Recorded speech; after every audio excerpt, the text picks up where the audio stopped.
Si eres padre, sabes que los niños a veces hacen preguntas que los adultos consideramos difíciles de responder. Quizás una de las preguntas más difíciles de responder para los padres es sobre la muerte. Muchos padres no se sienten cómodos hablando de la muerte por varias razones. La muerte significa la separación de nuestros seres queridos y eso duele. La muerte a veces es dolorosa y prolongada, algo que nadie quiere experimentar. El comediante Woody Allen dijo una vez: no le tengo miedo a la muerte, simplemente no quiero estar presente cuando suceda. Imposible. La muerte nos tocará a cada uno de nosotros. Y los padres a menudo son reacios a revelar esa triste verdad a sus hijos. Sin embargo, creo que la principal razón por la que los padres no quieren hablar con sus hijos sobre la muerte es porque no quieren pensar en lo que viene después de la muerte. Mucha gente ha adoptado una supuesta visión científica de la muerte. El año pasado tuvimos un televisor que dejó de funcionar. Yo pulsaba el botón de encendido y no pasaba nada. Estaba muerto y nunca se volvió a encender. Así es como mucha gente piensa que es la muerte. Tu cuerpo y tu cerebro se apagan y eso es todo. No hay nada más.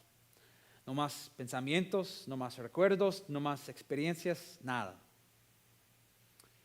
Una autora llamada Lisa Miller escribió un libro llamado Crianza más allá de la fe, como un manual para los padres que quieren crear a sus hijos sin ningún tipo de creencia religiosa.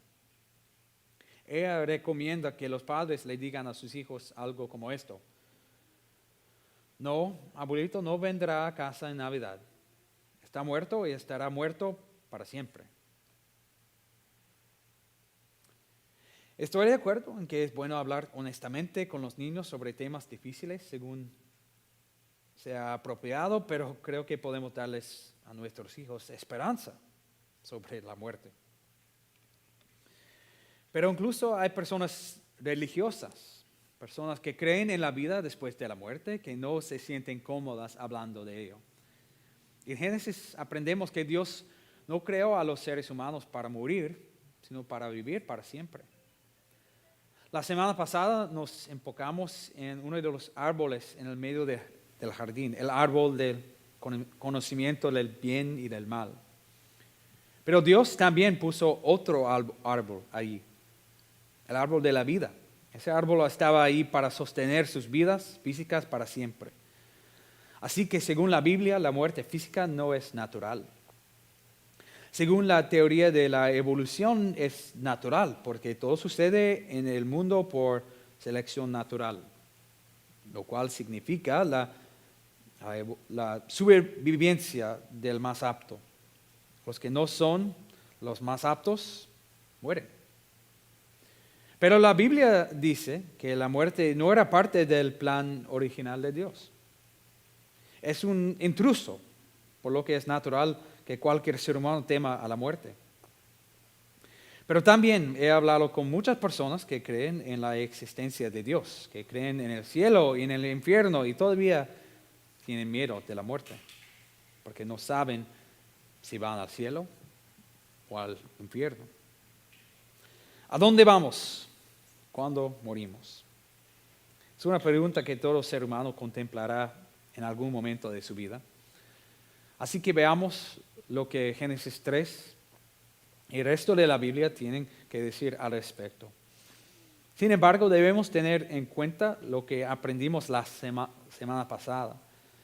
Dios le dio a Adán y Eva la libertad de amarlo o rechazarlo.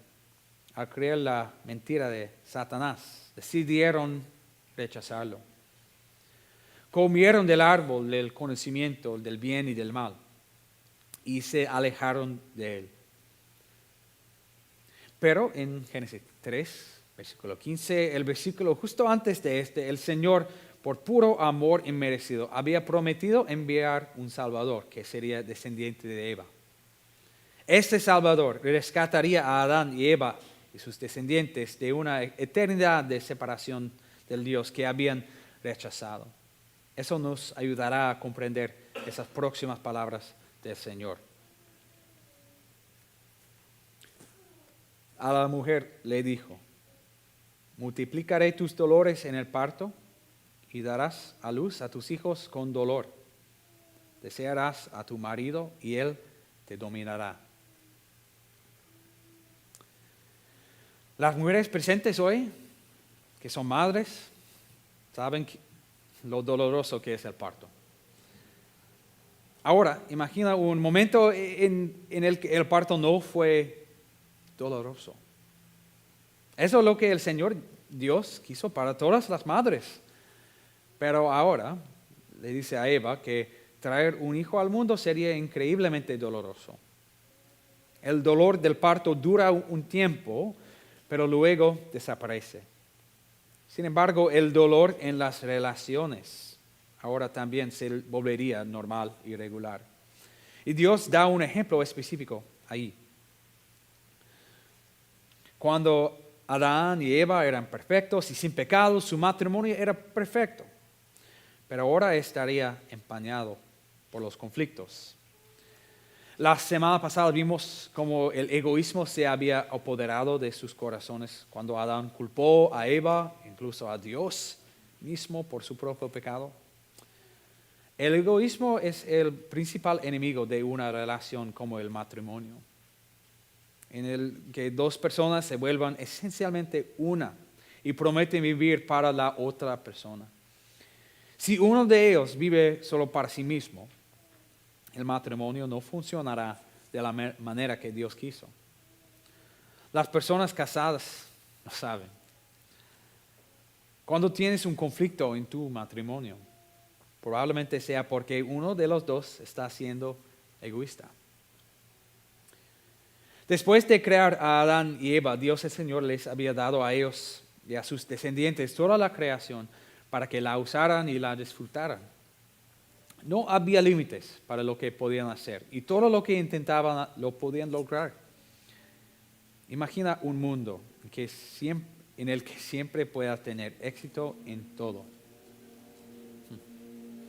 Con esas palabras, el Señor le dice a Adán que esta ya no será la realidad.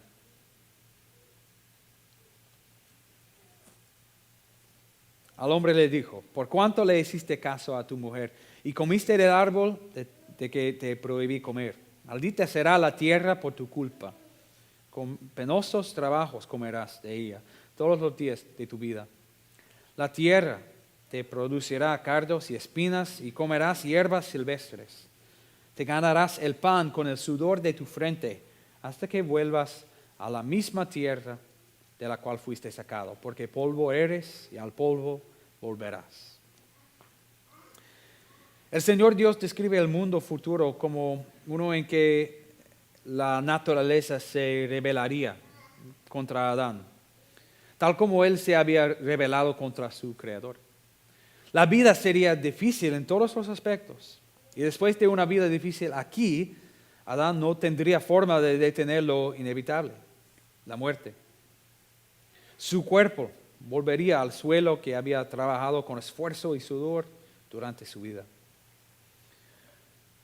Un pastor, Tim Keller, dice eso: los seres humanos son tan integrales en el tejido del universo que cuando los seres humanos se alejaron de Dios, el mundo entero se deshizo. Las enfermedades, los trastornos genéticos, el hambre, los desastres naturales, el envejecimiento y la muerte en sí son un resultado del pecado, tanto como lo son la opresión, la guerra, el crimen y la violencia. Este es el mundo en que vivimos. Este es el mundo que conocemos. Todas estas cosas, incluso la muerte, son el resultado de la rebelión de Adán y Eva. Una rebelión en la que nosotros también participamos. Seguimos leyendo. Y dijo, el ser humano ha llegado a ser como uno de nosotros, pues tiene conocimiento del bien y del mal. No vaya a hacer que extienda su mano y también tome el fruto del árbol de la vida y lo coma y viva para siempre. Entonces Dios el Señor expulsó al ser humano del jardín de Edén para que trabajara la tierra de la cual había sido hecho. Luego de expulsarlo, puso al oriente del jardín de Edén a los querubines y una espada ardiente que se movía por todos lados para custodiar el camino que lleva al árbol de la vida. Cuando Adán y Eva fueron creados, eran santos, sin pecado. El Señor quería que experimentaran el bien y el mal de la manera correcta, eligiendo libremente el bien por amor a Él. Al hacer eso, aprenderían por experiencia que lo que Dios quería era realmente bueno y realmente los conduciría a la felicidad y como consecuencia rechazarían cualquier otra acción como mala y sin valor. Sin embargo, habían hecho lo contrario. Habían rechazado lo bueno y habían elegido lo malo. Ahora sabían lo que era el mal porque llenaba sus corazones. También sabían lo que era bueno porque era algo que habían perdido. De manera irónica, ahora conocían el bien y el mal como Dios. Pero aunque Dios sabe qué es el mal, nunca lo practica. Por esta razón, el Señor Dios no quería que vivieran para siempre en un estado de pecado y rebelión contra Él. No querían salir del jardín y creo que podemos entender por qué. Pero Dios los expulsó a la fuerza y les hizo imposible regresar y comer del árbol de la vida. ¿Por qué Dios el Señor hizo todo eso? ¿Es todo esto su forma de castigarnos por no obedecerle? ¿Deberíamos ver este mundo roto en el que vivimos como la manera en que Él se venga de nosotros? He estado usando el título Dios el Señor por una razón. Eso es lo que dice el texto. Y si estuviste aquí hace unas semanas, quizás recuerdas que Señor es el nombre personal de Dios. Un nombre que expresa su total independencia y constancia. Es libre de hacer lo que quiera, pero lo que quiere es amarnos y tener una relación con nosotros que dure para siempre. Para eso nos creó y quiere restaurar esta relación. Escuchamos esa verdad el domingo pasado. El año pasado, un día, escuchamos un ruido en la puerta de nuestro patio trasero. Y era una tortuga que estaba tratando de entrar a nuestra casa. Creo que hay una foto aquí de la casa de Pastor Steve. ¿Sí? Hay un lago detrás de nuestra casa, así que me pregunté por qué esa tortuga había salido de su hábitat natural y estaba tratando de entrar en un antinatural. Mi teoría es que solía ser la mascota de alguien y se acostumbró a vivir en una casa con humanos y estaba tratando de regresar. No sé si estoy en lo cierto, es solo una teoría, pero creo que somos como esa tortuga. Anhelamos algo mejor. Anhelamos el mundo para el que fuimos creados. El mundo que se describe en Génesis capítulo 1. Y al maldecir el mundo en el que vivimos y hacerlo tan difícil para nosotros, el Señor Dios produce en nosotros un anhelo de algo mejor. Una realización que algo anda muy mal con nosotros y con el mundo y que solo Él puede arreglarlo. Esto no es un castigo, sino una disciplina amorosa. El Señor hace nuestra vida más difícil ahora porque quiere mejorarla para siempre. Él nos quita el paraíso ahora porque quiere darnos un paraíso permanente en el futuro. La muerte física no es el final. En Romanos capítulo 8, Pablo dice que habrá una transformación en el futuro. La creación aguarda con ansiedad la revelación de los hijos de Dios, porque fue sometido a la frustración. Esto no sucedió por su propia voluntad, sino por la del así lo dispuso. Pero queda la firme esperanza de que la creación misma ha de ser liberada de la corrupción que la esclaviza, para así alcanzar la gloriosa libertad de los hijos de Dios. Sabemos que toda la creación todavía gime a una, como si tuviera dolores de parto. Anhelamos un mundo mejor y nuestra conciencia nos dice que esta vida no es la única. También nos dice que hemos participado en la rebelión que iniciaron Adán y Eva. Y nos dice que merecemos el castigo. Somos egoístas y hemos ofendido a Dios y a otras personas con nuestro egoísmo. Debido a las cosas difíciles que nos suceden durante nuestra vida, algunas personas creen que el infierno está aquí mismo, que obtenemos lo que merecemos por nuestros pecados aquí. Otras personas intentan crear el paraíso en la tierra, pensando que pueden obtener la verdadera felicidad aquí y ahora.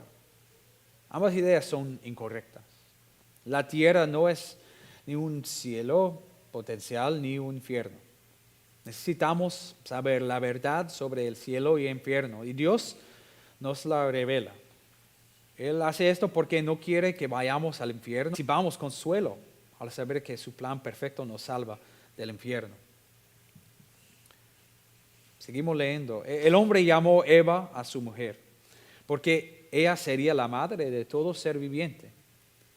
Dios, el Señor, hizo ropa de pieles para el hombre y su mujer, y los vistió. Ya vemos una transformación en las palabras de Adán. Aunque había perdido la fe en Dios y se había apartado de Él, ahora cree en la promesa que el Señor Dios les dio de enviar un Salvador. A su esposa le llama vida, Eva, porque a través de ella habrá vida. Los seres humanos seguirán naciendo y finalmente nacerá un ser humano que devolverá la vida verdadera a todos los que confíen en Él. Ese ser humano sufriría y moriría para aplastar la cabeza de la serpiente. En el versículo 21 vemos el principio de sustitución. Un animal muere para que Adán y Eva puedan cubrir su vergüenza. La sustitución es exactamente lo que haría el Salvador también. Adán y Eva habían tratado de encubrir su pecado, escondiéndose de Dios y cosiendo hojas de higuera para ocultar su vergüenza, pero no funcionó. Jesucristo, que es un verdadero descendiente de Eva, pero también Dios mismo, cubrió el pecado humano de una vez por todas. La muerte es separación de Dios. La vida es comunión con Él. En la cruz, Jesús fue separado de su Padre porque cargaba con los pecados del mundo entero. Y por eso, cada ser humano ahora puede tener comunión con Dios para siempre. Ya no debemos tener miedo de lo que viene, porque después de la muerte, porque lo que nos separa de Dios para siempre se ha ido, nuestro pecado. Por su muerte, Jesús quitó la culpa de nuestro pecado de la presencia de Dios. Nuestros pecados son perdonados, cubiertos, para que Dios nunca los vuelva a ver. Hebreos capítulo 2 dice, por tanto, ya que ellos son de carne y hueso, Él también compartió esa naturaleza humana para anular mediante la muerte al que tiene el dominio de la muerte, es decir, al diablo, y librar a todos los que por temor a la muerte, estaban sometidos a la esclavitud durante toda la vida. Frente a la realidad de que la muerte es inevitable, la autora Robin Coggins entrevistó a médicos, oncólogos, especialistas en cuidados paliativos y bioéticas para averiguar cuál es el mejor tipo de muerte. Ella concluye que una muerte pacífica es la mejor forma de muerte. Y estoy de acuerdo con ella, pero desafortunadamente no entrevistó a ningún pastor o experto en la Biblia.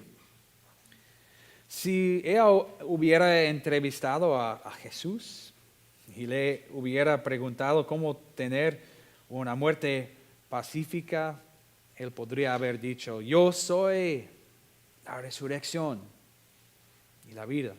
El que cree en mí vivirá, aunque muera.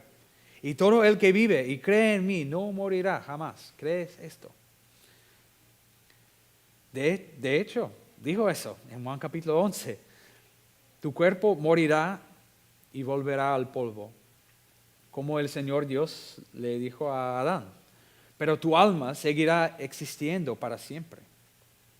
Si mueres confiando en Jesús, obtienes vida para siempre, una relación eterna de amor y libertad con Dios.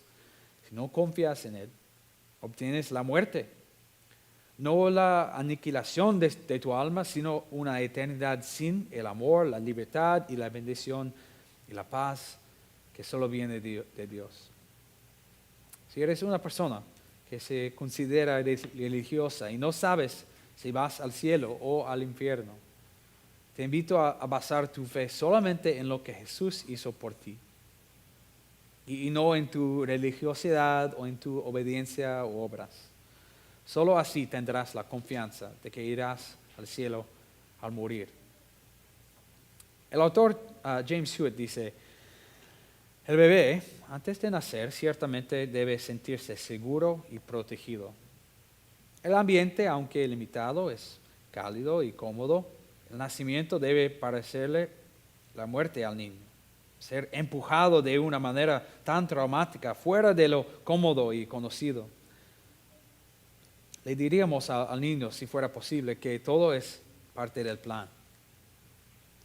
Le aseguraríamos al niño que hay aún más amor y una existencia aún más grandiosa esperándolo de lo que podría imaginarse. Diríamos: no puedes creer qué clase de mundo que te espera. Pero no podemos dar esas palabras de aliento. El bebé debe pasar por esa trauma para descubrirlo. También debemos pasar por la muerte. Pero podemos hacerlo con confianza, sabiendo que alguien más pasó por ella primero: Jesús.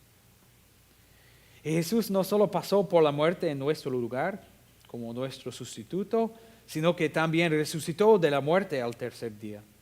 Esta es la única vida que conocemos. Pero por su resurrección, Jesús nos muestra que hay mucho más que nos espera. Un paraíso de amor y perfección en el que recuperaremos nuestros cuerpos, pero se transformarán como el suyo. Nunca les faltará nada, nunca sudarán, nunca se lastimarán, nunca llorarán, nunca se levantarán, nunca se enfermarán, nunca volverán a morir. En Apocalipsis, Jesús mismo dice: al que salga vencedor, le daré derecho a comer del árbol de la vida que está en el paraíso de Dios. Viviremos en un mundo donde todos aman incondicionalmente, donde todo está bien, todo es perfecto, todo es hermoso, todos nuestros esfuerzos son exitosos y nuestro egoísmo y pecado